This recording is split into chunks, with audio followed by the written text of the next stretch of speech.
tarde a todas e todos. A gente está começando mais um seminário do Escritório de Evidências da SEDUC São Paulo. Esse já é o 54º seminário e nós estamos, eu pessoalmente, de volta à sede da Secretaria da Educação, por isso estou estreando a máscara.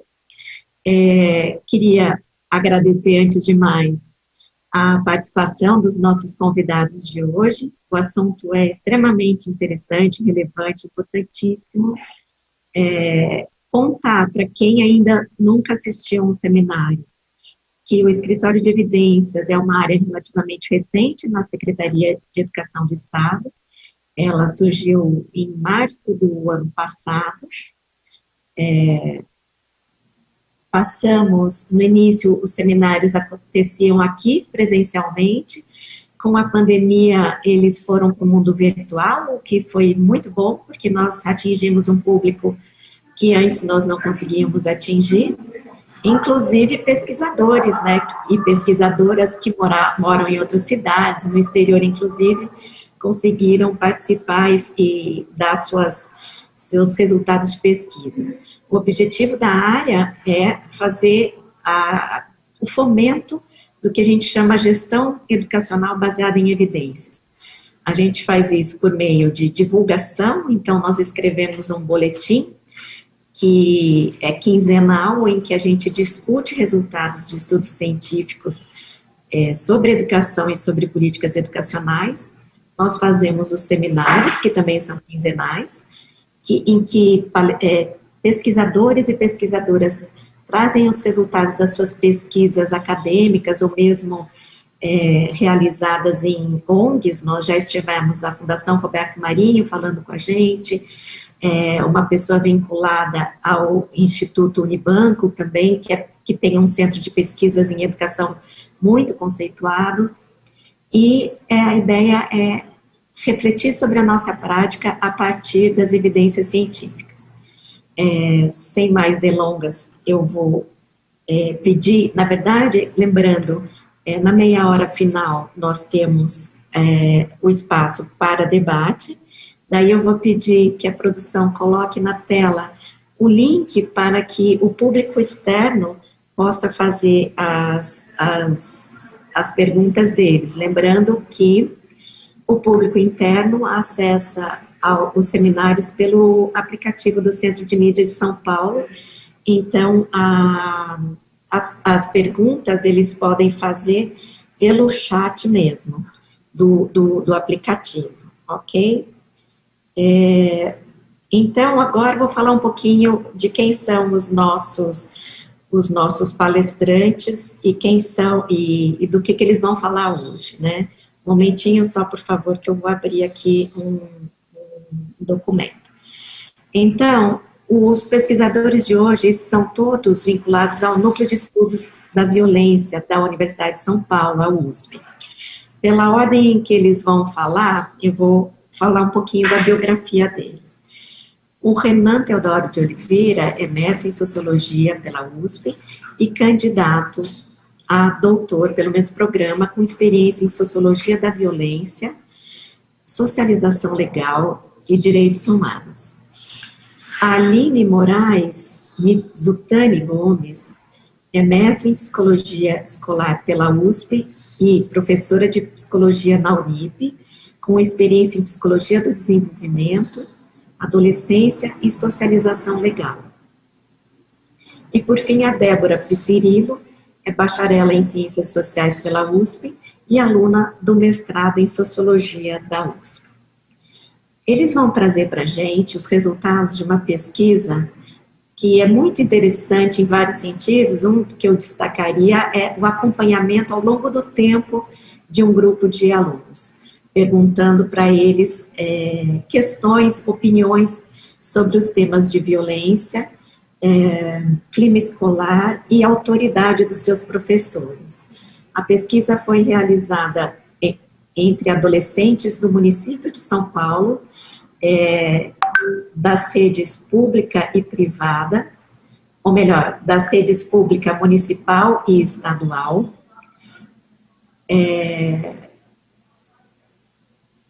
Um momentinho só que eu recebi um aviso.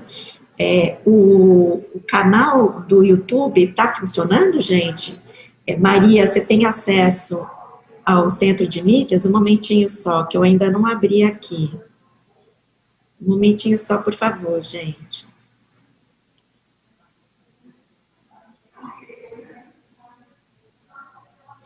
Bom, a Maria da produção falou que está verificando, então, em breve a gente vai conseguir esse link para quem está fora do aplicativo.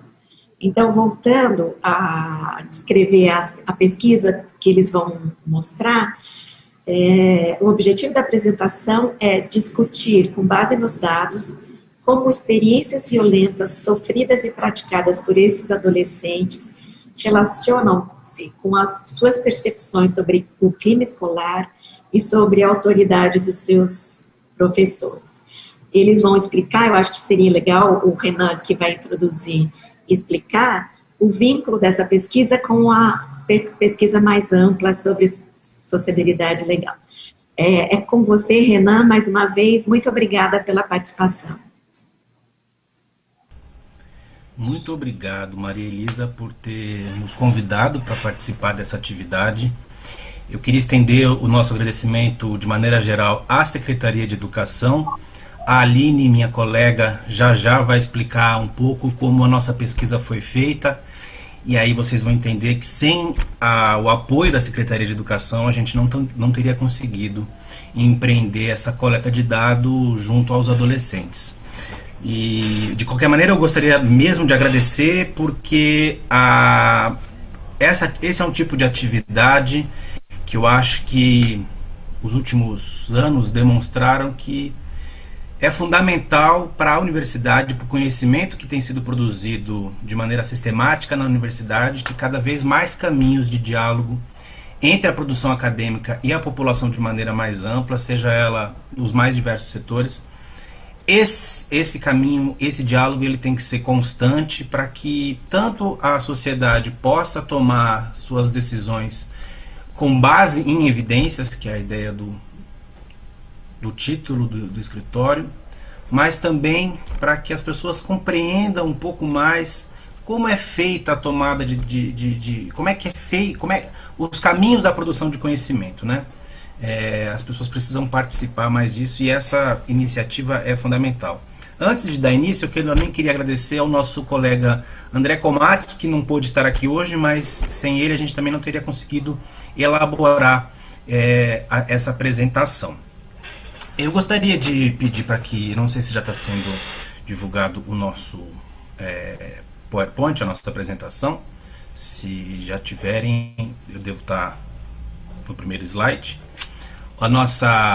A gente deu o nome desse seminário de Autoridade e Violência em Ambiente Escolar, resultados de uma pesquisa com adolescentes de São Paulo. Na verdade, o que a gente vai falar é parte de uma pesquisa maior, que por sua vez faz parte de uma outra pesquisa maior.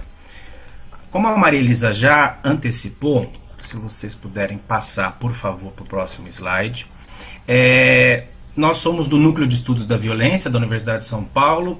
O NEV, como a gente costuma chamar, ele é um núcleo de apoio à pesquisa dentro da universidade, né? Nas mais variadas áreas da universidade existem esse núcleo de apoio à pesquisa. A gente tem a nossa origem nas ciências humanas, mas é um núcleo desde o princípio interdisciplinar, que já aproximou pessoas das áreas da psicologia, da medicina, da nossa Escola de Direito na Universidade de São Paulo. Então, desde o princípio, nós temos a preocupação de abordar esse tema de uma maneira interdisciplinar, quer dizer, agregando diversas perspectivas, diversos olhares para um mesmo tema, para uma mesma problemática.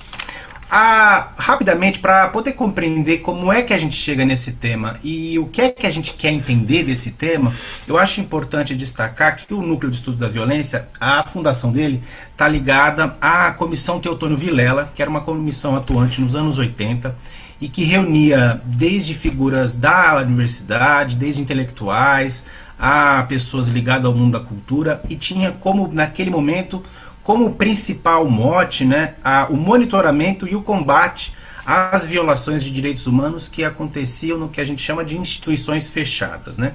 Então, quer dizer, o ponto de partida é a observação de como os direitos estão sendo garantidos, né? Depois que se torna um núcleo de pesquisa, algumas pesquisas sistemáticas começam a serem realizadas, e eu destacaria, já no início dos anos 90, pesquisa em que aponta, né, para uma ideia que parece ainda recorrente na sociedade brasileira, da continuidade autoritária. Em linhas gerais, o que essa ideia está expressando, né? Em fim dos anos 80, a sociedade brasileira passa por uma mudança de ordem política de grande magnitude, com o processo constituinte, com a reabertura democrática. Só que as pesquisas que têm sido realizadas vão procurar entender o que é que, para além das mudanças na ordem política, quer dizer, direito ao voto, direito à organização, reorganização constitucional, no plano das práticas sociais, no plano da ação, no plano dos comportamentos, o que é que se manteve. E o núcleo foi conseguindo listar diversas características que parecem que se colocam como entraves para o pleno desenvolvimento da democracia no nosso país. Olhando para aquilo que a gente chamaria de agências estatais, né, a gente poderia dizer as taxas de criminalidade que são geradas, por exemplo, pela atuação da letalidade policial, as taxas de execução sumária. Então a gente consegue observar que, apesar das mudanças, as instituições, por conta da prática que os agentes colocam no seu dia a dia, encontram os entraves para o pleno desenvolvimento. A partir dos anos, é sempre bom olhar retrospectivamente para a questão da violência social no Brasil, porque a gente consegue perceber que isso é um tema que está também em constante mudança, né? Aquilo que era entendido como violência há 30 anos atrás não é o mesmo que é entendido como violência há 20, e assim por diante. Os anos 80 e anos 90, eles são marcados por uma transformação nas dinâmicas criminais, em que se tem, por exemplo, uma ampliação. Aqui eu já não estou falando mais do Estado, estou falando da sociedade de maneira geral. Você tem uma ampliação das formas criminais que são colocadas em práticas, profissionalização, relacionamento das diferentes formas criminais, e aquilo que a gente chamou de uma grande explosão da conflitualidade violenta. Quem entende um pouco sobre, quem já viu um pouco a respeito das taxas de criminalidade violenta, especialmente de homicídio, sabe que os anos 90, especialmente em São Paulo, são marcados pelos recordes anuais nas taxas de morte por homicídio, por exemplo. Então, o núcleo passa a olhar tanto para essa produção, para essa manutenção da violência que se dá a partir de agências do Estado, mas também para a violência que emerge a partir do corpo social, né? Já nos anos 2000, para entrar na nossa pesquisa atual, algumas questões eram apontadas pelas pesquisas realizadas no núcleo. Uma delas é, por exemplo, o fato de que a aplicação das leis, elas se dão de forma irregular e desigual. Parece que as leis não são para todo mundo, parece que alguns grupos conseguem escapar com mais ou menos facilidade do rigor da lei e da ordem. Pesquisas de opinião também demonstram, e aqui não só realizadas pelo núcleo, mas por várias instituições, demonstravam e ainda demonstram, e não só as pesquisas de opinião, um certo baixo nível de apoio à democracia. Novamente, pessoal, desculpa se vazar áudio, que casa com criança sempre vaza áudio. Há na sociedade brasileira uma persistente baixa confiança nas instituições democráticas. Novamente, não estou só falando aqui da parte política dos votos, mas eu estou falando também da forma como democraticamente os conflitos são resolvidos numa sociedade. Essa desconfiança em relação à democracia se expressa como desconfiança em relação a diversas instituições políticas e diversas instituições públicas. E, para finalizar essa primeira apresentação do nosso histórico, há uma certa aceitação por parte do corpo social da violência como forma de resolução de conflito nas relações pessoais. Pesquisas lá do Núcleo de Estudos foram olhar, por exemplo, para aquilo que a gente chamaria de criminalidade banal, para a morte banal, enfim. olhando para isso, por que os números são tão altos, né? O que acontece nas relações sociais que a violência surge e não são as leis que surgem para mediar os conflitos. Vocês podem, por favor, passar o próximo slide. Então, transitando por esse caminho, por essas perguntas que eu tentei resumir aqui, por todas essas questões mais gerais, é que o núcleo veio a elaborar essa pesquisa, que é uma pesquisa de fôlego, uma pesquisa com duração de 10 anos ao menos, com grande apoio com apoio de financiamento e estrutura da FAPESP, a nossa agência aqui do estado de São Paulo. O núcleo de estudos passou a sediar, ele já sediava antes, mas enfim, desde 2013 nós sediamos o Centro de Pesquisa e Inovação e Difusão com esse título, né? Construindo Democracia no Dia a Dia. O que é que significa, então, construir a democracia no dia a dia? Quando a gente está olhando para essa questão, a gente está tentando entender se, por um lado, a gente vem dessa constatação de que as leis são aplicadas de forma irregular, de que há um baixo apoio à democracia e desconfiança, e que há certa aceitação das violências, ou seja, se a democracia apresenta dificuldades para se estabelecer, ou características próprias da democracia no Brasil, era preciso entender um pouco mais o processo através do qual, por meio do qual, as leis estavam sendo implementadas, o processo a partir do qual as regras vão sendo implementadas e, sobretudo, o grande destaque da nossa pesquisa é entender como regras e leis são implementadas através de determinados procedimentos adotados por autoridades em diversas áreas de pesquisa que se possa imaginar. Então, o que eu vou falar daqui em diante diz respeito ao nosso grupo de pesquisa, que estuda jovens, mas procurem saber, quem tiver interesse, as outras pesquisas do Núcleo de Estudos da Violência olham para relações similares, mas com outras autoridades públicas, né? Então, por favor, pode passar para o próximo slide. Quando a gente está olhando para a construção da democracia no dia a dia e a forma como a lei é implementada, a nossa grande questão é a seguinte, em linhas gerais, o que faz as pessoas obedecerem ou deixarem de obedecer às leis? Essa é uma pergunta que tem até cunho filosófico, uma pergunta de longo, eu acho que todas as escolas de pensamento devem ter se colocado essa questão, e é uma questão que ilumina as nossas perguntas, né? Você pode respondê-la também observando determinadas características da sociedade. A questão central está na ideia de legitimidade. O que é a legitimidade? A gente entende da seguinte maneira: quando o conjunto de leis ou quando uma autoridade é legítima diante dos cidadãos, se pode esperar ao menos duas coisas. A primeira é que elas reconheçam o poder que essa autoridade tem de aplicar a força ou de aplicar alguma forma de sanção em caso de desobediência. E aqui vejam que eu poderia estar falando tanto do juiz quanto do pai, né? A gente trabalha com esse conceito de legitimidade de uma forma bastante ampla, a princípio. É claro que haverá diferenças, a gente não vai entrar nesse detalhe agora, mas a ideia da legitimidade é que numa relação que pressupõe autoridade, o indivíduo, primeiro, no mínimo, reconhece que aquela autoridade detém algum tipo de poder mandatório. Então, eu não obedeceria ao meu pai por algum motivo, ou eu obedeceria ao meu pai por algum motivo, sempre considerando que há a possibilidade dele me dar uma sanção ou coisa do tipo. Maneira similar, mas não completamente idêntica, a polícia, que é aquela que detém o monopólio do uso legítimo da força. Em um segundo momento, é fundamental para que as pessoas obedeçam que elas não só reconheçam o poder, mas que elas aceitem a autoridade, que elas estejam, de certa forma, alinhadas. Então, nesse sentido, a legitimidade ela se assemelha um pouco com a ideia de confiança, mas ela é um pouco mais do que isso. Então, para resumir a ideia de legitimidade, no nosso trabalho, a gente trabalha, na nossa pesquisa, a gente trabalha com a ideia de legitimidade partindo de algumas dimensões que a legitimidade de uma autoridade deve ter, né?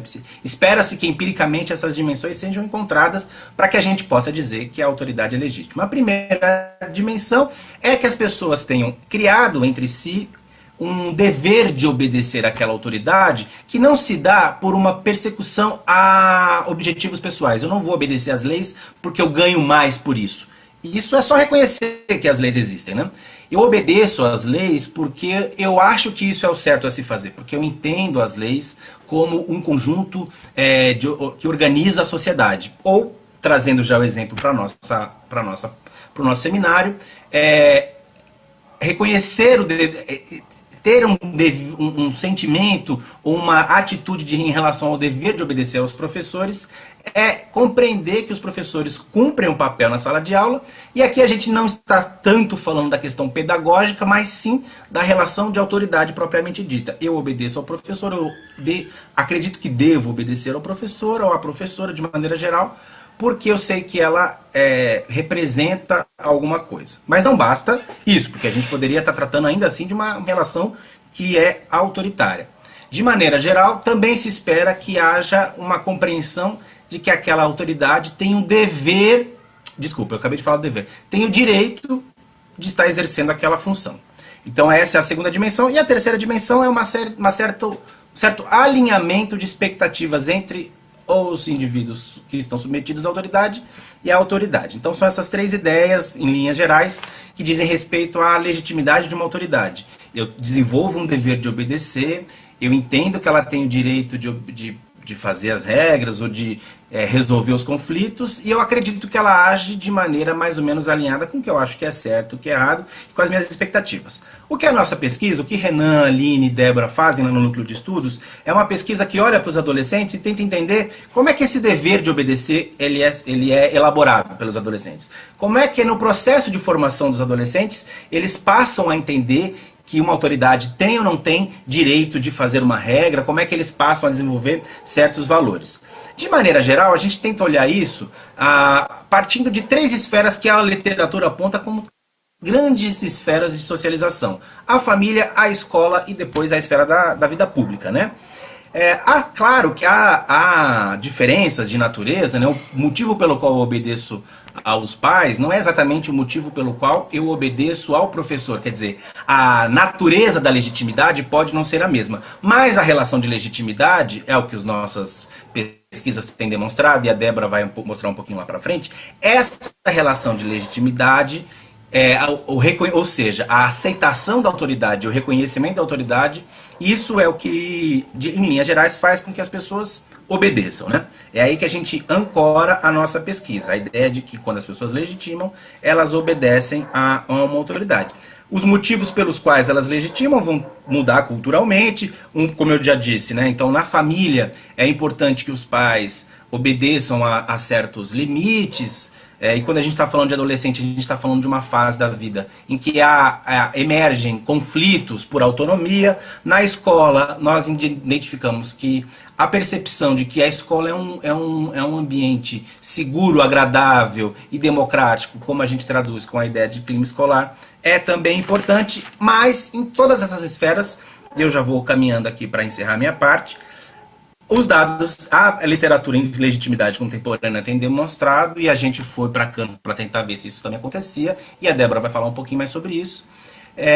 Como nós passamos historicamente por grandes processos, né, de transformação social, em que as expectativas que se geram em torno das autoridades foram também sendo democratizadas, foram também sendo civilizadas, de acordo com o termo que a gente usaria seguindo Norbert Elias, é de se esperar que os adolescentes julguem uma autoridade não só a partir dos efeitos, quer dizer, eu não julgo um professor só porque ele é bom ou não em ensinar aquela disciplina, mas também e sobretudo pela forma como essa autoridade exerce o poder. É a ideia de justeza dos procedimentos adotados. Quando uma autoridade ela é transparente, quando uma autoridade ela explica por que ela está usando o seu poder, quando ela demonstra que ela não favorece nenhum dos lados, enfim, quanto mais ela adota medidas democráticas, mais ela tende a ser legítima. Isso é o que, novamente, o que a literatura aponta, e é com essa ideia que a gente foi para campo. Eu deveria falar só mais um slide, que é um slide sobre o contexto brasileiro, mas só para resumir e fechar e passar para minha colega Aline. A gente estuda tudo isso essa ideia que cabe tanto para o Brasil quanto para a Suécia, mas não sendo o Brasil a Suécia, a gente tem uma forte consideração a respeito daquilo que eu falei no começo. Como é que tudo isso funciona num contexto social violento? Como é que essa ideia de autoridades que passam a ser legítimas ou não, a depender da forma como elas exercem o poder na relação, ou seja, como é que um professor vai ser considerado mais ou menos legítimo, a depender de como ele exerce sua autoridade, como é que isso se aplica num contexto em que tudo indica que a violência é uma forma prioritária de resolução de conflito, que a violência ela atinge diversos setores, ela é frequente e cotidiana. É um pouco dessas perguntas e eu acho que mais para frente a gente consegue já responder um pouquinho. Agora eu gostaria de passar para a Aline.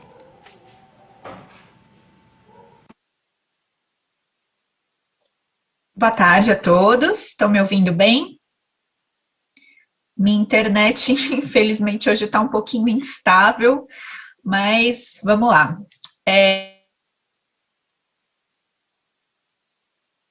Bom, diante de todo esse... Travou. Voltou?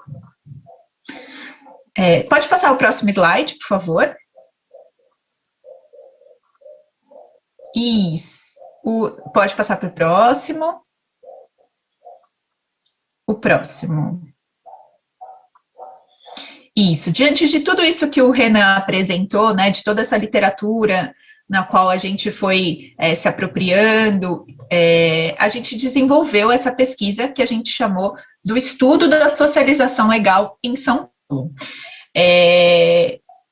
Esse processo de formação, né, desses valores que o Renan comentou, né, da legitimidade, da obediência, das relações com as autoridades, a gente entende que para poder compreender melhor esse processo, o ideal seria justamente investigar isso com o público-alvo dos adolescentes, né? Então, a gente buscou ali, na literatura também, que aponta como essa fase da adolescência como um momento chave, né, para essa formação, para a formação desses valores. Então, a gente construiu um projeto de pesquisa com esse público-alvo para investigar justamente como é a formação desses valores. Então, a gente estabeleceu um coorte, né, de adolescentes nascidos em 2005. A gente viu que a maior parte desses adolescentes estavam no 6º ano, então por isso que a gente foi fazendo a construção da amostra dessa maneira. Então, adolescentes nascidos em 2005, estudantes do 6º ano do ensino fundamental e moradores do município de São Paulo. Então, a gente fez esse recorte também no município de São Paulo. A gente queria uma amostra representativa do município, de todas as regiões, e então a gente foi construindo essa amostra. E aí, o objetivo, né, como vocês podem ver aqui, o objetivo é compreender como os indivíduos formam noções sobre regras, leis e autoridades, e para isso a gente construiu um cenário para investigar, né, para perguntar para os adolescentes sobre isso, e a gente entendeu também a importância de ser um estudo longitudinal, porque se a gente faz esse tipo de pergunta para o adolescente, né, ali que está no 6º ano, será que ao longo dos anos, né, essas noções, a construção desses valores vai se modificando? Quais seriam as variáveis, enfim, os fatores que estariam influenciando nessas mudanças ao longo do tempo?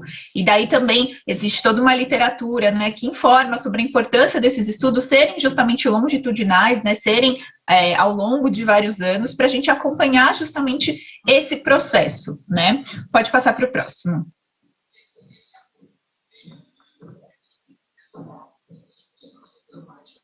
E contando um pouquinho, né, do histórico dessa pesquisa, o que a gente percebeu, como o Renan comentou logo no começo, né, que para encontrar esses adolescentes, a gente precisava ir onde eles estavam, né, seria muito mais difícil se a gente fosse buscar em domicílio. Então, a gente entendeu que, estando eles na escola, né, a gente foi até as escolas para encontrá-los. Então, foi fundamental nesse sentido a parceria com a Secretaria de Educação Estadual, Municipal, e entramos em contato também com as escolas particulares para que a gente pudesse ter acesso a esses adolescentes. Então, basicamente, a metodologia que a gente usou para essa pesquisa, a gente fez uma amostra das escolas de todo o município, de todas as regiões da cidade de São Paulo, e aí a gente sorteou aquelas escolas que tinham o 6º ano, né? E aí, conforme essas escolas iam sendo sorteadas, né, dentro de todas as escolas do município, e a gente também fez um cálculo, né, para que todas as escolas de diferentes tamanhos, né, pudessem ser representadas ali. E aí a gente entrava em contato, então, com essas escolas, convidando a escola a participar, apresentando a pesquisa, e aí, nesse sentido, o apoio da secretaria foi fundamental para que a gente tivesse esse acesso à escola, às escolas de forma facilitada. E então a gente entrava em contato com as escolas, apresentava a pesquisa para a escola, para os estudantes, e aqueles que se interessavam, gostariam de participar, e a gente tinha um próximo passo, né, que era justamente o termo de consentimento dos pais, porque são menores de idade, né, eles são alunos do 6º ano, então aí também teve todo um processo nesse sentido da gente entregar esses termos, eles levavam esses termos para casa, para que os pais também estivessem cientes da pesquisa, da participação do adolescente naquela pesquisa. Aí eles assinavam, eles traziam de volta para a escola, a nossa equipe ia lá novamente buscar esses termos e aplicar o questionário. Pode passar para o próximo slide. E aí, a primeira onda dessa pesquisa, a primeira vez que a gente foi às escolas, fez esse contato, convidou os participantes, foi em 2016. E depois a gente fez o mesmo processo em 2017, 2018 e 2019. Na primeira onda que a gente chama, né, da pesquisa, quando a gente fala de estudos longitudinais, a gente costuma usar esse termo, né, então a gente chama das ondas da pesquisa. A primeira onda, em 2016, a gente construiu essa amostra de 800 adolescentes, que era um número considerado estatisticamente bom, até para a gente poder fazer análise dos dados e tudo mais. Então, a gente entrevistou 800 adolescentes. Depois, nas próximas ondas, a gente foi aos mesmos adolescentes, né, porque a gente queria justamente acompanhar o processo de cada um deles, e aí, claro, a gente teve algumas perdas ao longo desses próximos anos, porque às vezes o estudante não estava mais naquela escola, a gente tentava contato em domicílio, mas nem sempre era possível, a gente pegou todos os dados de contato dos pais, endereço e tudo mais, mas nem sempre também esses contatos mudavam também ao longo do ano e tudo mais, então a gente foi tendo algumas perdas ao longo desses anos. Então a gente teve na primeira onda 800, na segunda onda 743, na terceira onda em 2018, 724 entrevistas, e a última onda, que foi em 2019, 702 entrevistas. De toda forma, embora a gente tenha tido essa perda em torno de 12%, é uma perda ótima, diremos assim, porque é uma perda muito pequena, né? Quando a gente fala de estudos longitudinais, já se pressupõe uma perda de participantes ao longo das ondas, justamente porque você perde o contato com os participantes.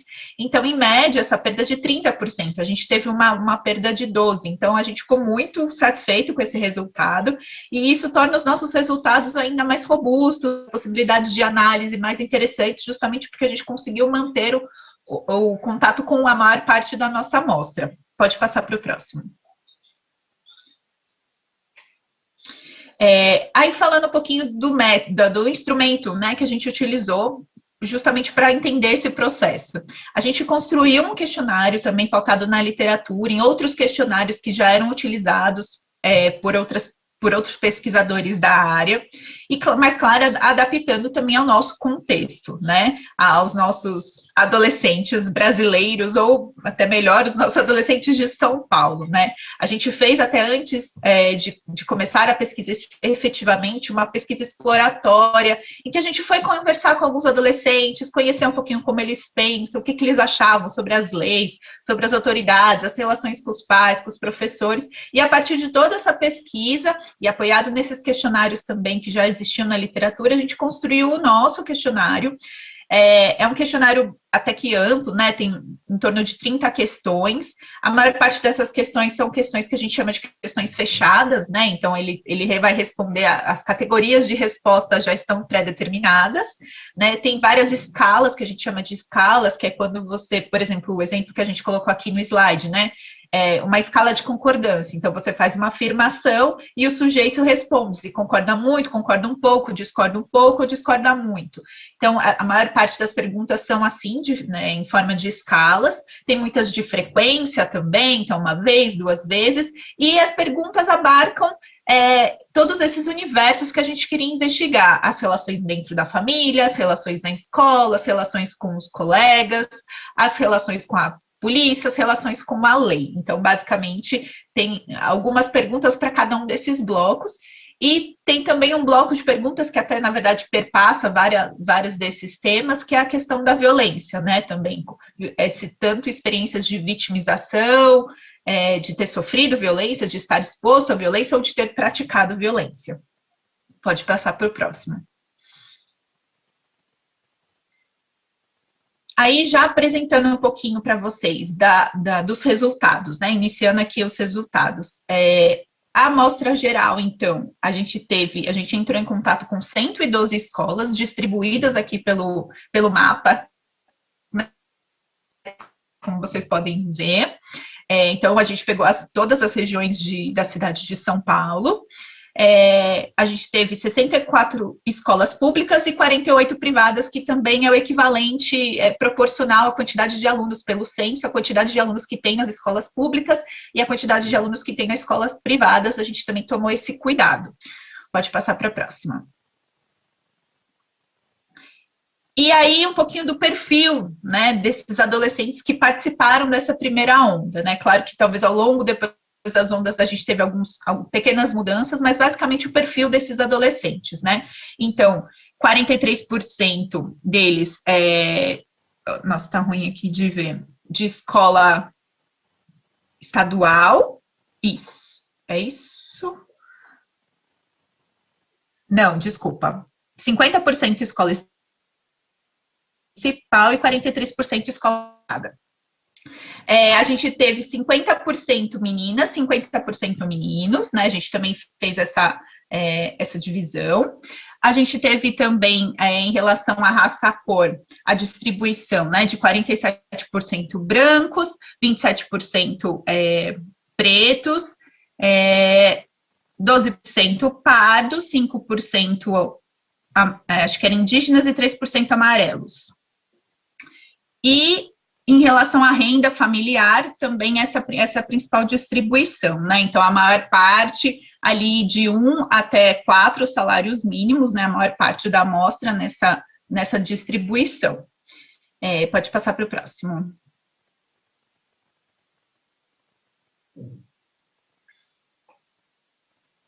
Agora, eu vou passar para a Débora. A gente, assim, como eu comentei, a gente tem um questionário amplo com muitas variáveis, assim, muitas questões que a gente poderia trabalhar, pensando justamente sobre o tema que a gente quer trabalhar aqui com vocês hoje, a questão da autoridade dos professores, da questão da escola. A gente selecionou alguns desses resultados para trazer aqui para vocês um recorte dessa nossa pesquisa. Depois, quem tiver mais curiosidade, quiser conhecer um pouco mais das outras variáveis também, dos outros resultados, a gente está super disponível para conversar, para apresentar, mas a Débora agora vai apresentar esse recorte que a gente trouxe aqui para vocês hoje, da relação dos adolescentes com os professores e com a violência também vivida, tanto dentro quanto fora da escola.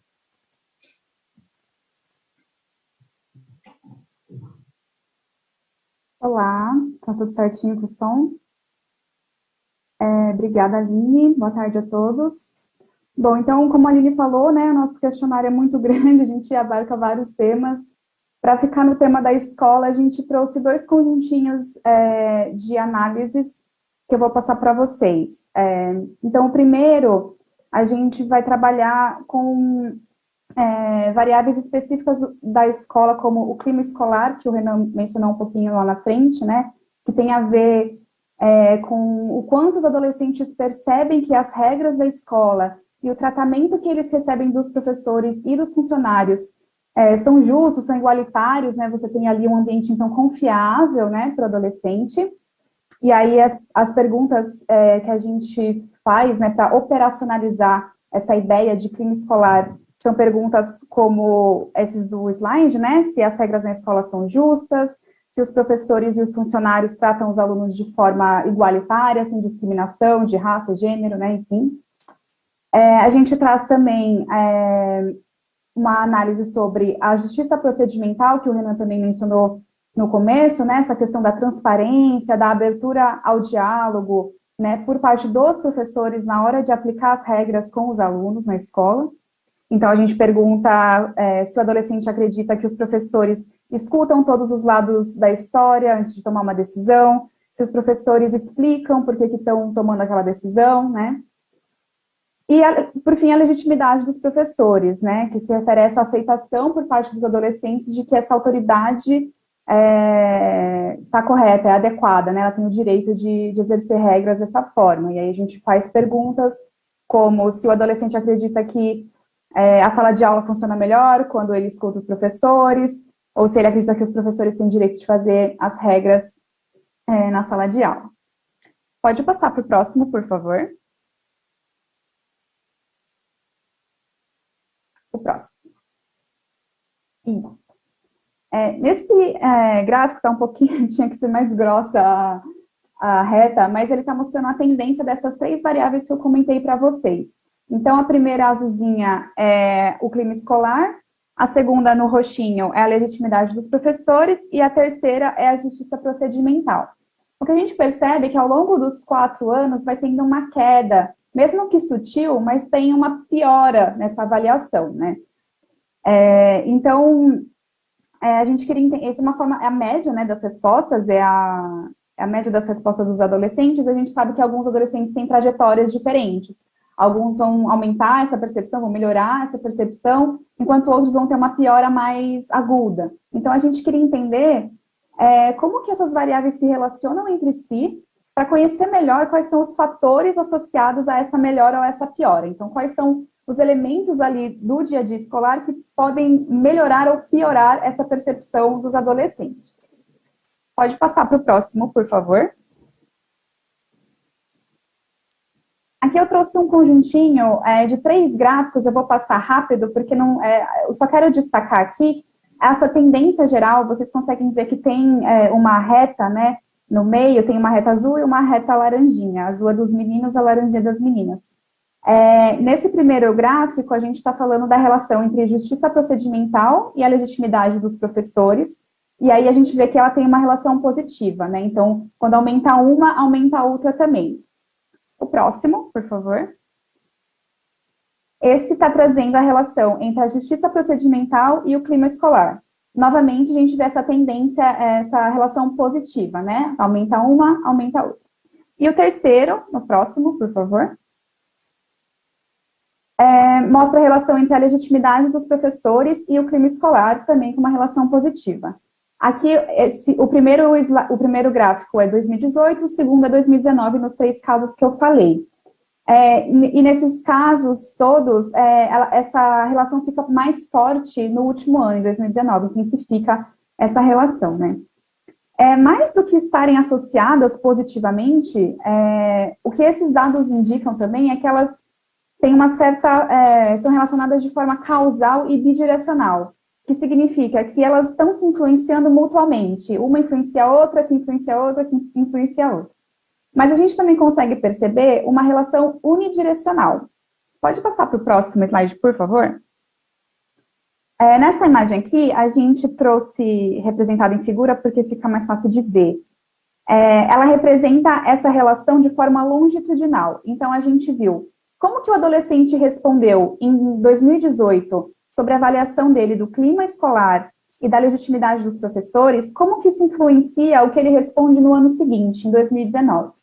Então, aqui a gente vê que o clima escolar facilita uma avaliação positiva da justiça procedimental por parte dos professores. A justiça procedimental, por sua vez, que é o que o Renan falou anteriormente, né? Justiça procedimental, justiça dos procedimentos, ela também ajuda a melhorar a legitimidade dos professores, a forma como os adolescentes avaliam essa autoridade. Mas a legitimidade também ajuda a ter uma percepção de um clima escolar positivo. Então, você tem esse ciclo que se retroalimenta, o que significa? Quando eu acredito que os meus professores são autoridades legítimas na escola, Isso ajuda a criar esse clima escolar positivo, confiável.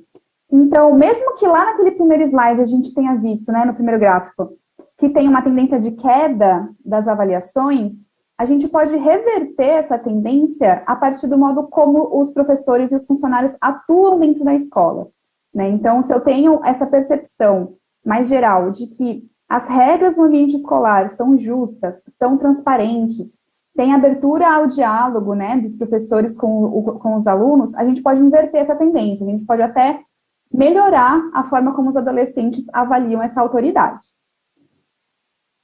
Pode passar o próximo slide, por favor? Eu vou trazer agora, então, o segundo análise que a gente preparou para essa apresentação, em que a gente trabalha um pouco mais a questão da vitimização que a Aline e o Renan comentaram anteriormente, né? Então, a gente focou um pouco mais no que acontece dentro da escola, né? Nesses diferentes tipos de vitimização dentro da escola. Então, vitimização na escola, a gente perguntou se o adolescente já foi agredido dentro da escola, se ele já teve algo roubado dentro da escola. A gente trouxe também a ideia de agressão relacional, que diz respeito a comportamentos que causam sofrimento no outro, né, nos seus pares, através da exclusão do grupo de pares ou da manipulação. Então, é como se o agressor, né, ele usasse a sua relação com a vítima como forma de ameaçar ou de barganhar para influenciar o seu comportamento, né? E aí a gente fez perguntas como, por exemplo, se o adolescente já foi excluído do seu grupo de pares, se ele já teve fotos ou vídeos compartilhados com a intenção de humilhá-lo, e a gente também pergunta se ele cometeu esse tipo de agressão relacional. Então, não só se ele sofreu, mas se ele também praticou. Pode passar o próximo, por favor. Aqui, também está ruim de ver, desculpa. Mas é a mesma ideia do primeiro gráfico, que é a tendência geral da média das respostas dos adolescentes. Então, na primeira linha, em cima, é a vitimização na escola, a laranja no meio é a vitimização por agressão relacional, e a última é a prática de agressão relacional. Diferente do outro gráfico, aqui a gente tem uma tendência de aumento. Conforme passam os anos, eles vão sofrendo mais esse tipo de violência. Esse é um resultado que a gente encontra também em outros países e mesmo em outros estudos no Brasil. Em parte, a literatura explica, né, esse crescimento pelo aumento de tempo de convivência entre adolescentes na escola mesmo, né, um contexto em que eles estão explorando novas relações, estão buscando uma identificação, uma aceitação por parte do grupo. Então, isso pode aumentar, né, essas disputas relacionais. Mas a gente tem o interesse de entender quais são esses outros fatores, né, para além da questão da adolescência, que pode estar influenciando. Então, a gente quis verificar qual é a relação entre essas variáveis, né, esses vários tipos de vitimização, mas também qual é a relação desse tipo de experiência com as variáveis anteriores que a gente viu, né, com o clima escolar, com o modo como os professores tratam os alunos e tal, que é o que a gente vai trazer agora. Então, pode passar para o próximo, por favor. Aqui a mesma coisa, né? Só para mostrar como que essas variáveis estão relacionadas. Então, o primeiro gráfico, ele está mostrando a relação entre a vitimização na escola e a prática de agressão relacional. Então, também tem uma associação positiva. E o segundo está mostrando a sofrer, né? A vitimização por agressão relacional e a prática, que também está positivamente relacionados. O que a gente vê é que, boa medida, os agressores e vítimas são o mesmo conjunto de pessoas. Quem pratica agressão relacional também sofre agressão relacional. E esse é um resultado que a gente também encontra em outros estudos sobre vitimização e sobre agressão em outros contextos. Pode passar, por favor. Aqui, então, a gente está querendo entender quais são os preditores, né? Quais são as variáveis, os fatores que ajudam a aumentar ou diminuir esse tipo de agressão dentro da escola.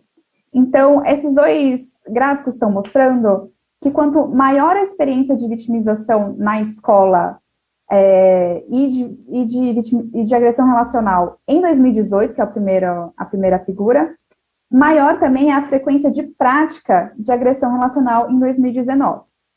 Então, você tem essa relação longitudinal, né? Quem sofre esses tipos de vitimização em um ano, também comete mais desse tipo de vitimização no outro. Pode passar, por favor. E aqui a gente trouxe aquelas variáveis lá de cima, o clima escolar e a legitimidade dos professores. A primeira é o clima escolar, a segunda é a legitimidade dos professores, relacionada com a prática de agressão relacional. E aqui a associação é negativa, é contrária.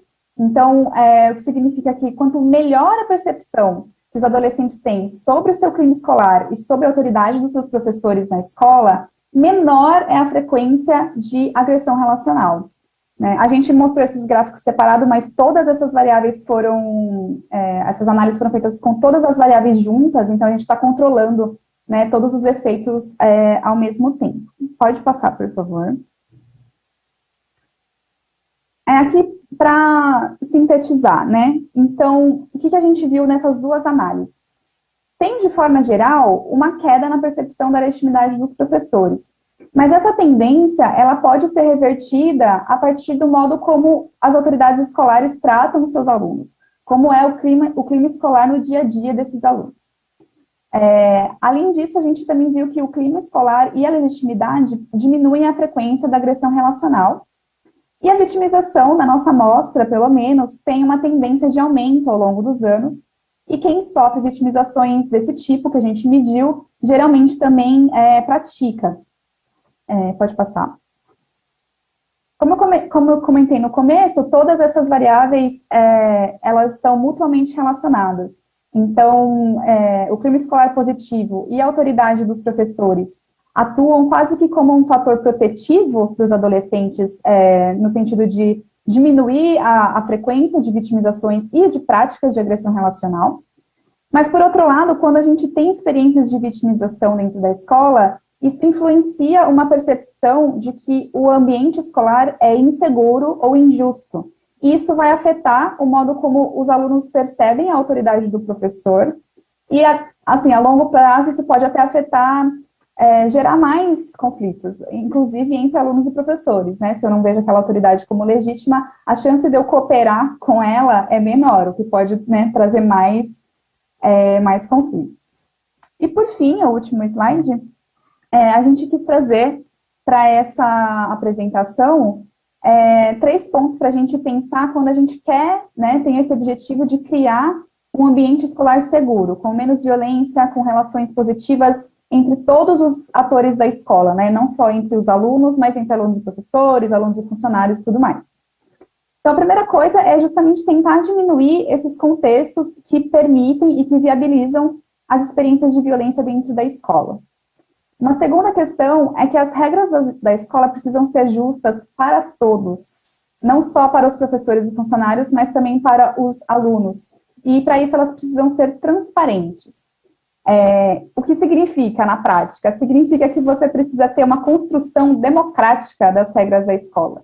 Ela não pode ser imposta de cima para baixo, sem uma justificativa razoável.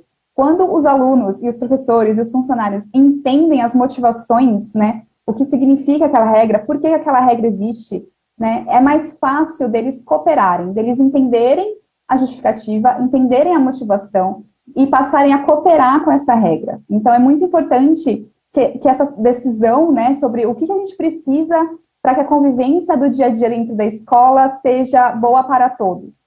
Isso precisa ser pelo processo de escuta, precisa conversar, precisa trocar ideia com todos os atores para que eles entendam, né, por que a gente está colocando essa regra para nos guiar, né, para nos ajudar no dia a dia.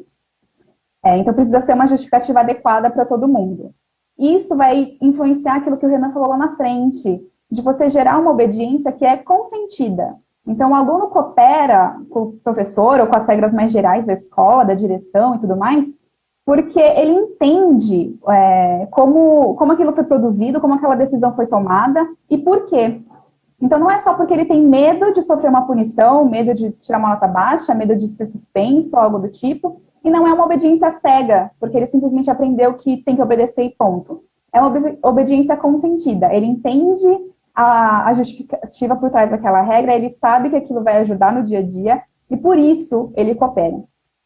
E por fim, o que tem a ver com o que eu falei agora, é que professores e funcionários, de forma geral, precisam exercer essa autoridade de forma imparcial, neutra, aberta ao diálogo, né? Quer dizer, novamente, precisa ficar claro para todos como que as decisões são tomadas, o que baseou essa tomada de decisão. Precisa ser imparcial, então, se é uma regra para o Joãozinho, tem que ser a mesma regra para o Pedrinho, para a Mariazinha, não pode ser um pode, o outro não pode. E precisa ser transparente, né? A gente, como a gente mostrou aqui, na medida, né, nesse questionário que a gente fez, a gente só perguntou sobre professores, né? Principalmente nas perguntas sobre legitimidade, sobre tratamento, a gente só pergunta sobre professores. Mas dá para extrapolar esse resultado com base na literatura, que isso diz respeito a todos os funcionários da escola, não só os professores. Então, a equipe administrativa, a equipe da limpeza, toda a equipe que faz, né, a escola funcionar, a escola viver ali no dia a dia, precisa estar alinhada com esse princípio, né, de que as regras, as decisões, o dia a dia precisa ser levado de forma mais democrática, né, mais clara e transparente. Era isso que a gente queria apresentar. No próximo slide estão só os nossos contatos, tá? Então, como a Aline falou, quem tiver perguntas e não conseguir mandar agora, né, na hora da discussão, pode mandar para a gente por e-mail, tá? Os e-mails individuais. Também tá aí o site do NEV, onde vocês podem encontrar, se vocês forem na aba pesquisa, vai estar lá, Estudo de Socialização Legal em São Paulo, e aí ali também tem todas as nossas publicações, os artigos que a gente produziu com esse extenso banco de dados, e também tem o Boletim das Escolas, que é uma produção que a gente fez com resultados descritivos dessa amostra, dos 4 anos da amostra, trazendo um pouquinho mais de detalhes as respostas dos alunos sobre todas essas questões que a gente tratou aqui. Era isso, muito obrigada.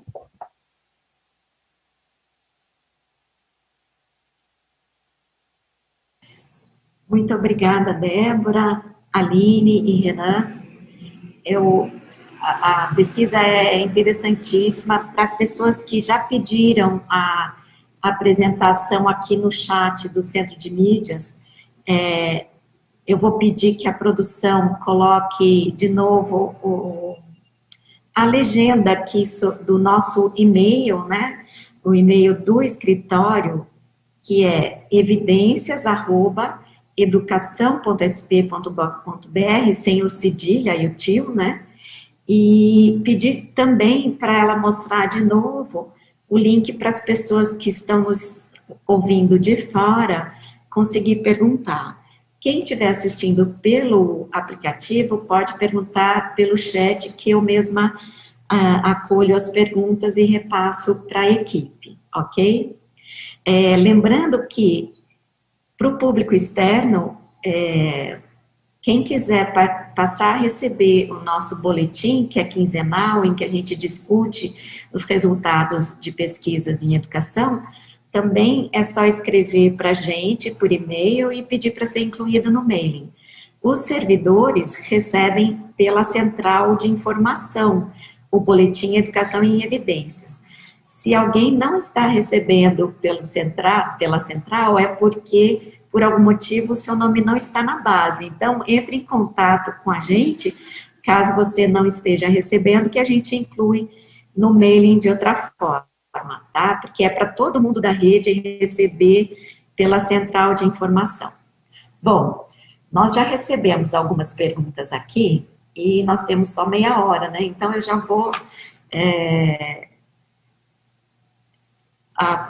vou fazer algumas perguntas aqui. Olha, a Maria Rita Bastos, que é da capital aqui de São Paulo, escreve: interessantíssima essa pesquisa, muito obrigada. Ela discute nossa cultura autoritária que perpassa a família, a escola e a sociedade. Vide o autoritarismo do discurso do presidente e as atitudes das PMs respondendo com violência a manifestações pacíficas. Minha pergunta é: vocês acham que, de fato, professores são vistos como figuras de autoridade? Ou, no contexto social muitas vezes violentos em que eles vivem, o exemplo mais evidente é o policial de autoridade, né? E daí o professor não é levado a sério, ela colocou as aspas. Então, eu acho que eu vou colocar mais uma pergunta, porque senão a gente vai perder muito tempo, tá? O Lúcio Almeida, não disse de onde ele era, ele diz o seguinte: boa tarde, vocês acham que se a pesquisa tivesse sido feita no interior, os estados seriam diferentes? Em que sentido? Obrigado. Acho que com essas duas a gente já começa a debater, daí eu vou organizando outras. Obrigada. Nós podemos fazer na mesma ordem da apresentação, e aí as minhas colegas falam em sequência, tentando ser bem resumido. Maria Rita Bastos, uma pontuação interessante a respeito do contexto sociopolítico hoje, né? Eu destacaria uma política que nós comentamos numa outra live nossa, que infelizmente a gente não pôde cobrir na nossa pesquisa, mas recentemente tem saído como a tábua de salvação a questão da militarização das escolas, uma proposta de trazer um modelo militar junto ao civil de gestão escolar em que justamente a parcela militar se destina, pelo menos no discurso, à questão do comportamento dos estudantes. Veja, eu não sou pesquisador, não vou dizer aqui se a escola militar resolve ou deixa de resolver. De maneira nenhuma é o que eu quero argumentar. O que eu quero chamar a atenção, gostaria de chamar a atenção, é que o debate a respeito do que é autoridade e se de fato as figuras de autoridade detêm a autoridade, esse é um debate que é atualíssimo, né? Eu acho que a gente pode colocar em cima da pergunta da Maria Rita uma outra pergunta, que é a seguinte: qual autoridade os adolescentes de 2021 esperam? Eu acho que é nesses termos que fica mais fácil de responder, porque a relação de autoridade, ela é uma questão mais categórica, né, conceitual, digamos assim. Como um conceito, ela se aplica a diferentes momentos históricos. Ela é um ônibus cheio de lugar para sentar. A forma como você ocupa esses lugares muda de uma época para outra. O que eu quero dizer? Que o que se esperava de uma autoridade há um tempo atrás, 40, 100, 50, 20 anos atrás, não necessariamente é a mesma coisa que se espera hoje. Então, a figura de autoridade, o respeito à autoridade, ele é um tema sensível, um tema atual, um tema que está sobretudo em disputa. Há na sociedade brasileira uma disputa sobre o que é autoridade. Em parcela dessa sociedade vai acreditar que a autoridade é aquela que deve impor a sua determinação, a autoridade é aquela que tem obediência, ou talvez até aquela que tem submissão por parte daqueles que são a ela submetidos, enquanto que outra parcela vai entender que uma autoridade nos termos modernos, uma autoridade nos termos contemporâneos, é aquela que consegue mediar os conflitos, né? Em toda forma ela precisa ser reconhecida. Então, eu não saberia te dizer se os adolescentes reconhecem os professores como as autoridades. Os nossos dados demonstram que os adolescentes, eles têm pelo menos na cidade de São Paulo, eles têm uma proporção muito grande, tem essa atitude positiva em relação aos professores. Conforme eles amadurecem, isso muda um pouco, mas no geral eles têm.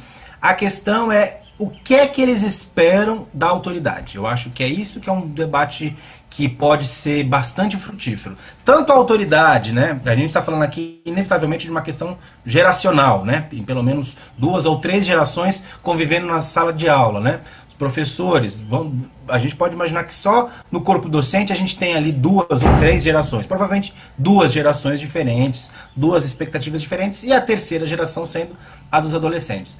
O que essas autoridades estão acostumadas a esperar, o que essas autoridades estão acostumadas a oferecer, e o que é que os novos adolescentes, o que é que os novos membros da comunidade escolar esperam. Eu acho que o clima escolar, o que a gente tem demonstrado é que é importante uma relação equilibrada e que esse equilíbrio se dá tanto por parte dos adolescentes, dos jovens entenderem o papel das autoridades, entenderem seu papel, mas também por parte das autoridades de saberem como se manifestar. Eu não sei se Débora e Aline querem comentar a segunda pergunta, que dizia sobre contexto interior capital. Posso comentar rapidinho? Eu não tenho uma resposta para isso, porque justamente a gente não fez a pesquisa. Claro que o contexto importa, né? Então, talvez em cidades menos...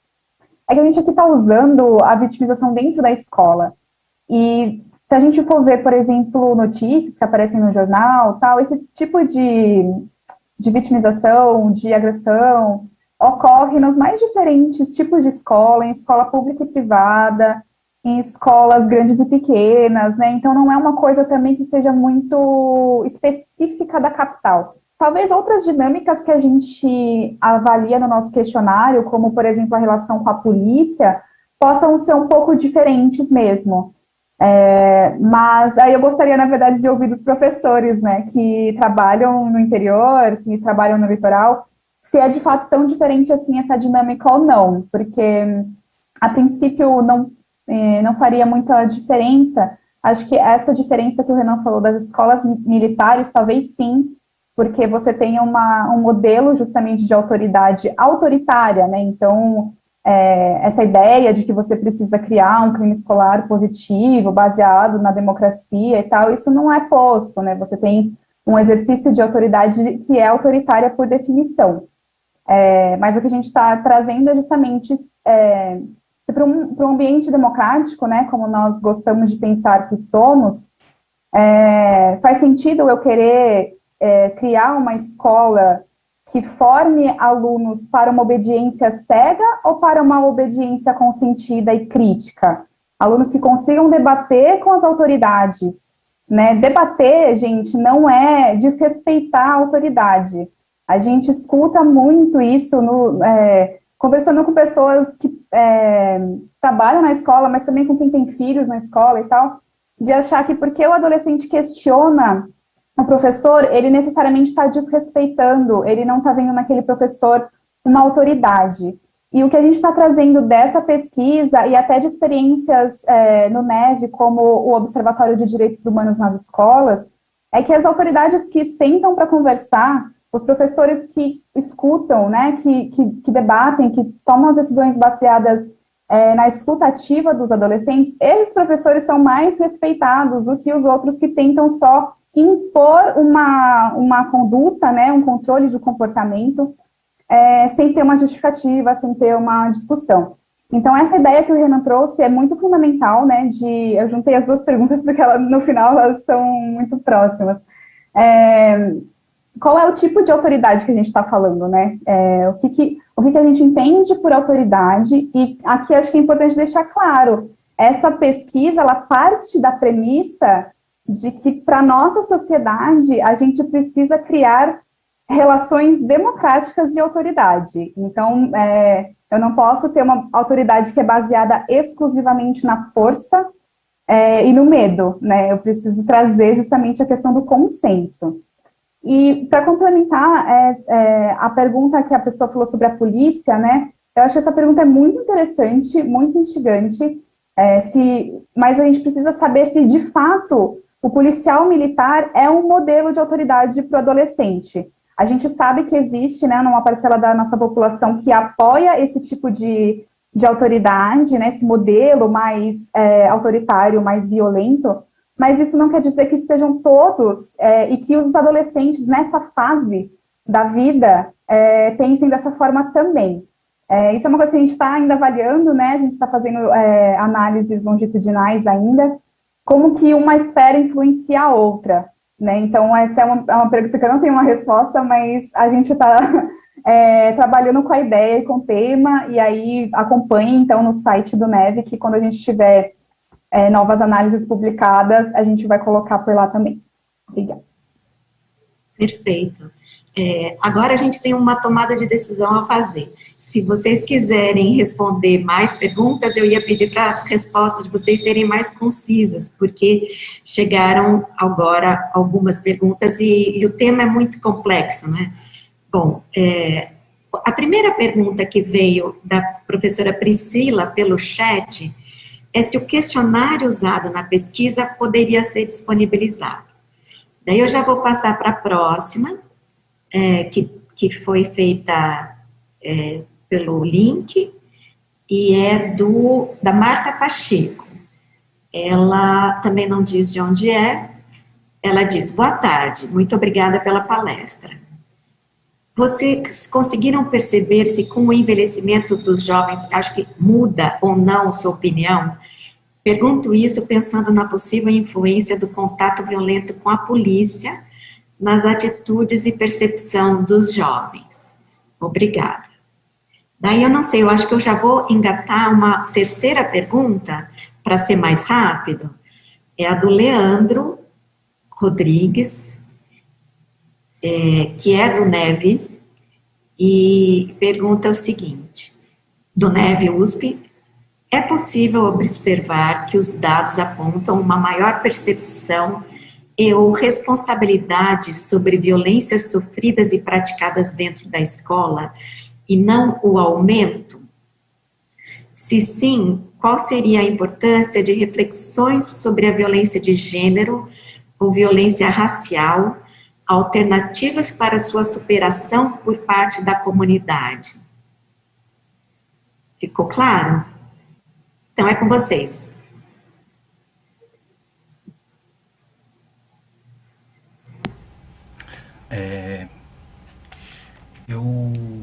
Eu perdi um pouco a parte, eu estava anotando aqui, perdi um pouco a parte da polícia.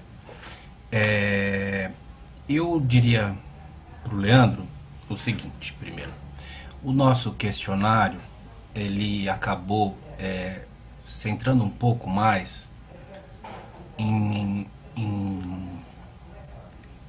tipo de violências. Primeiro, as violências de ordem física, né? E na violência enquanto um evento, né? Você sofreu tal coisa, você sofreu aquela outra coisa.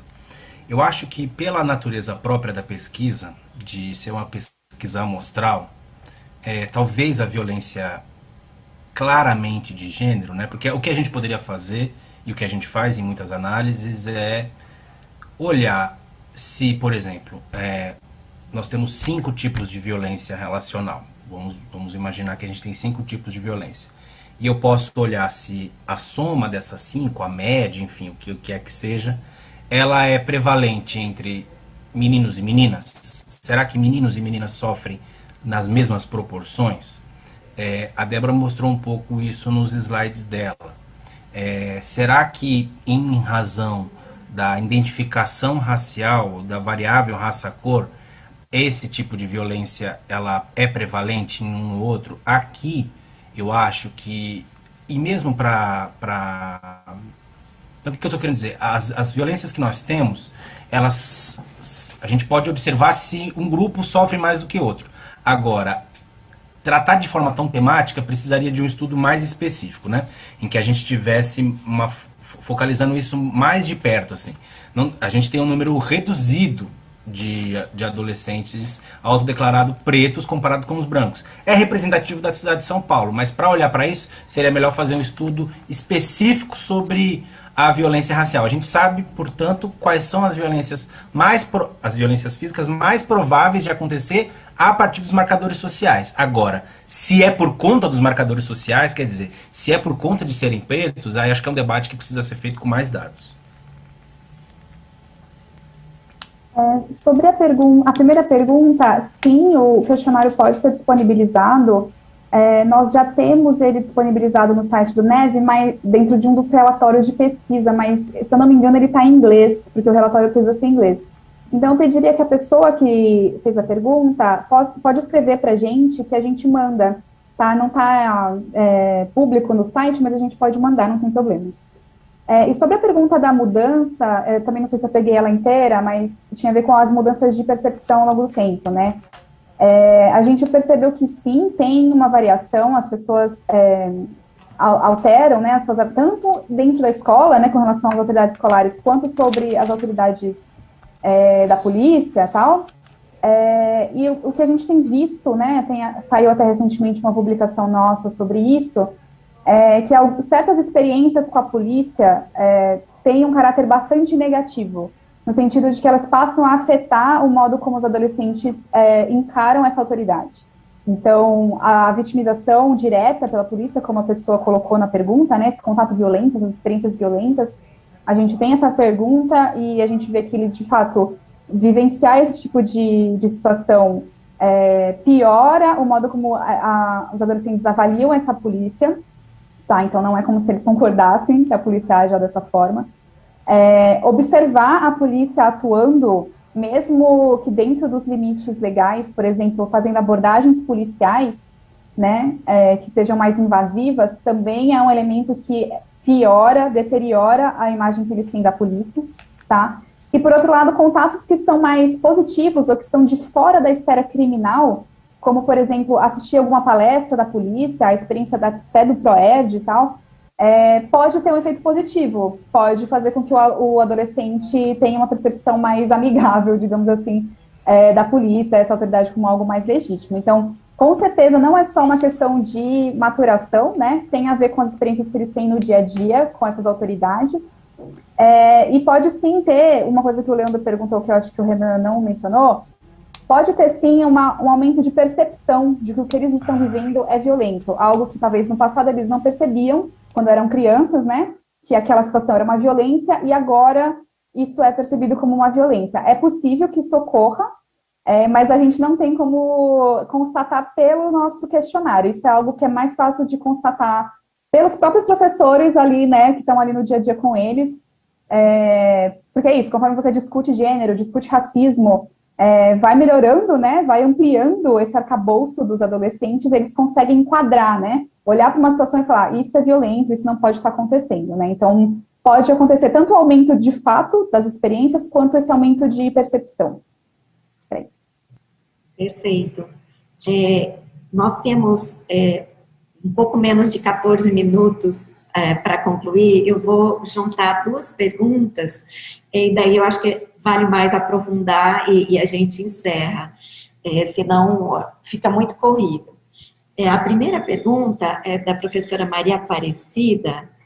Ela comenta o seguinte: vocês mencionaram que jovens que sofrem violência na escola são os mesmos que são agressivos, né, que praticam essa violência.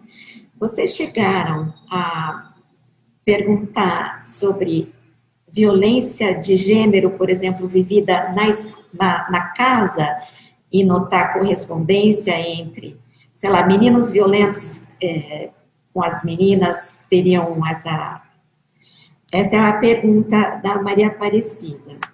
E eu vou fazer uma pergunta, porque como o escritório de evidências, ele tem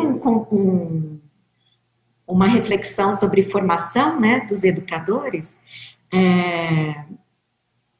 a pergunta é a seguinte: algum tempo atrás, o Estado de São Paulo teve um programa, não sei se vocês conhecem, acho que com certeza vocês conhecem, que era de justiça restaurativa nas escolas, uma parceria com o Tribunal de Justiça do Estado, a partir de métodos muito interessantes de mediação de conflito na escola. Agora nós temos o Conviva, que é um programa que tenta também endereçar essas questões, com outros métodos e tudo mais.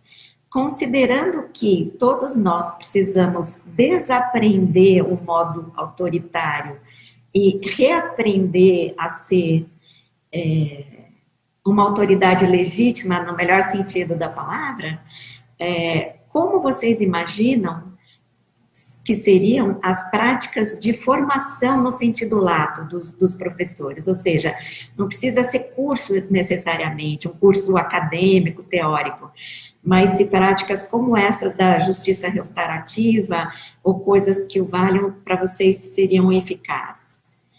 E agora eu não sei se vai dar tempo. Não, é só um comentário de uma das moças, não é uma pergunta. É isso, gente.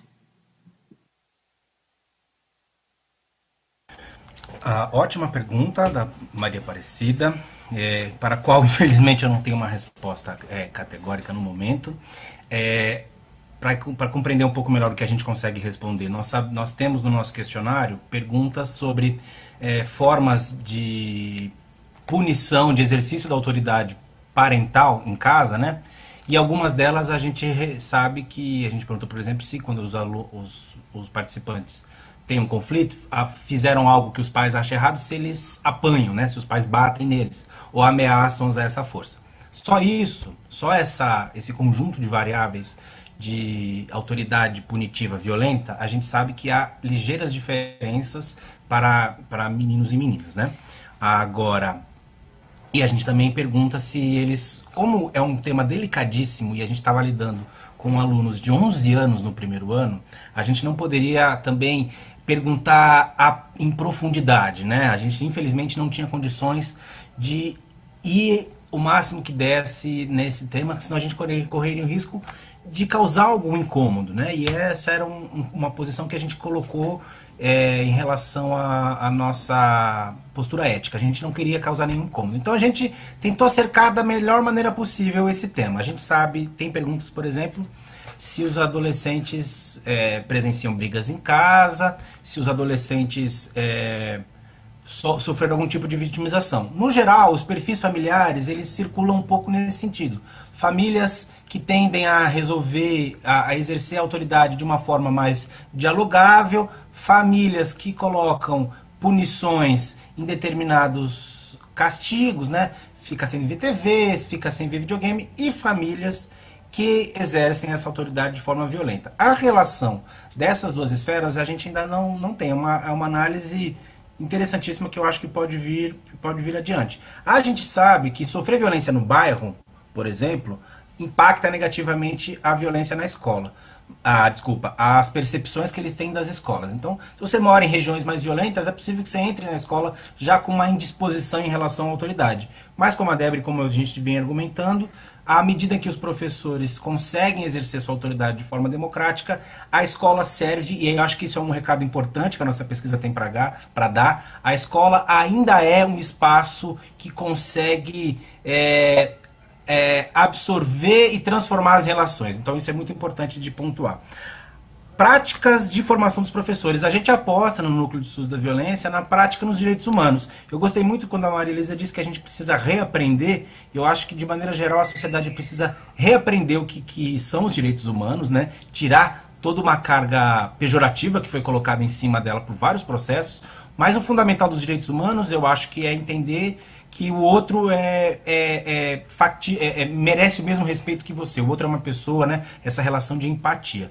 Então eu diria que atividades que sempre lembram aos professores que eles estão lidando com pessoas que devem receber os direitos humanos no seu nível mais extremo, eu acho que isso é um caminho, assim. Colocar nos programas de formação isso, né? E programas que valorizem essa ideia da justiça procedimental.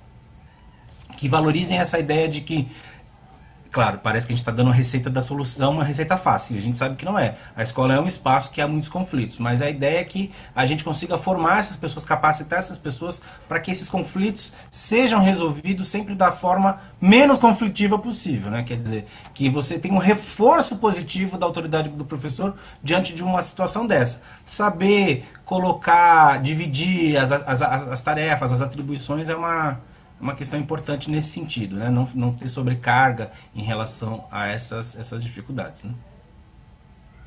Não sei se as colegas querem. Eu ia só complementar também em relação a essa formação, que eu acho que, na verdade, é muito para além de uma formação enquanto curso, enquanto aula, palestra. Eu acho que perpassa a questão das relações institucionais mesmo dentro da escola. Então, eu acho que a gente não é só a questão do professor com o aluno, mas é entre os professores, entre a direção e os professores, os funcionários. Eu acho que todas essas relações precisam estar bebendo nessa fonte dos valores democráticos para que isso seja uma prática que perpasse todas as relações dentro da escola. Eu acho que só assim, de alguma maneira, isso vai sendo construído de fato, a gente vai sendo capaz de praticar, né, esses valores democráticos no cotidiano, né, que é justamente a ideia da grande pesquisa do Neve.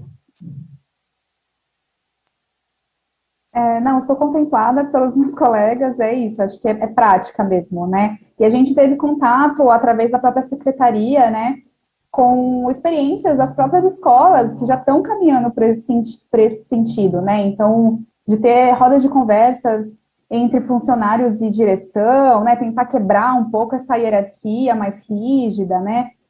Roda de conversa com alunos, às vezes teve um evento que a gente foi da Diretoria Regional Sul, que eles tinham essa discussão sobre casos mais delicados, né, de violência em casa, por exemplo, em que os professores e os diretores se reuniam da região inteira ali para discutir esses casos, como lidar com esses casos, mostrando para o aluno, né, que os professores, que aquela escola, aquele ambiente escolar é confiável para ele, que eles estão olhando, vendo esses problemas que eles sofrem fora da escola e tentando dar uma resposta também, né, estão ali do lado, estão ali disponíveis para o aluno. Acho que isso é muito fundamental, né? Conseguir mostrar para o aluno que a escola está à disposição dele, mesmo que ele esteja enfrentando situações muito ruins em casa ou fora, né, no bairro e tal, a escola ainda pode ser um local de proteção, o lugar onde ele vai para pedir ajuda e que as pessoas vão escutá-lo, né? Vão tentar entender o que está acontecendo, vão tentar ajudá-lo de alguma forma, sem julgar, sem piorar mais a situação, né? Então, acho que são várias formas diferentes, né? Você tem essas práticas no cotidiano, tem essa ideia de estar à disposição, trocar ideia, e essa ideia que a Aline falou é fundamental, né? Que precisa estar... É parte da cultura escolar, entendeu? Não adianta só exigir que o professor seja democrático com o aluno quando ele não tem essa relação democrática com seus superiores ou coisas do tipo, né? Então precisa ser algo bastante integral.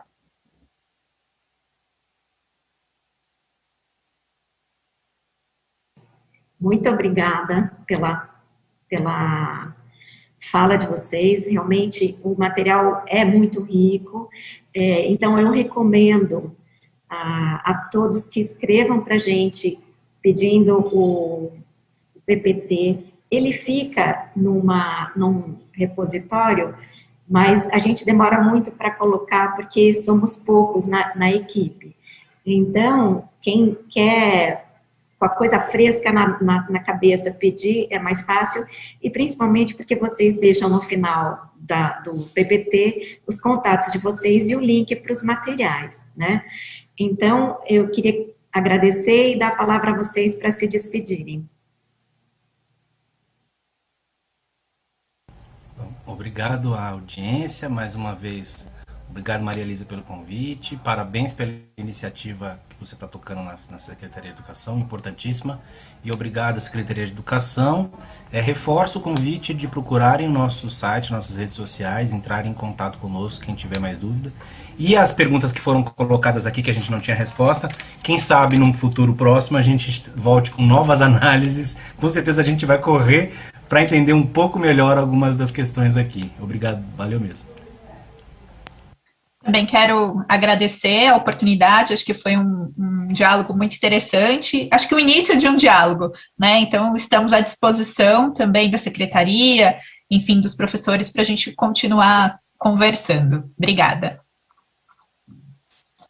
Muito obrigada a todos e todas que nos assistiram, obrigada a Maria Elisa, obrigada ao pessoal técnico também, que ajudou a gente a se organizar aqui, e é sempre uma satisfação poder passar para a sociedade o que a gente faz dentro da universidade, né? Então, contem com a gente sempre para novas parcerias, a gente está à disposição, e reforço que podem entrar em contato pelos nossos e-mails, a gente tira dúvidas, se quiser que a gente faça conversas, né, atualmente só à distância, mas com o corpo das escolas, a gente está disponível também. Enfim, agradeço mais uma vez, muito obrigada. Perfeito. Para encerrar, eu queria agradecer a Sônia Brancalhão, que é uma colega nossa que não só colaborou na pesquisa, como trouxe a ideia dessa apresentação para a gente, né? Ela ou está nos assistindo ou nos assistirá, porque eu a encontrei nos dias anteriores, e é isso. Eu queria só lembrar que daqui a 15 dias nós teremos mais um seminário, e dessa vez o assunto vai ser as políticas de reforço e e aceleração não, ai meu Deus, me fugiu a palavra, mas que são feitas pela secretaria, então vai ter um formato interessante, porque o gestor da área de gestão da aprendizagem vai falar sobre a política, e uma pesquisadora, que é de uma ONG, vai comentar o tema de atividades de reforço e aceleração, eu acho que é, mas me fugiu a palavra. Então, muito obrigada a quem nos assistiu e até a próxima.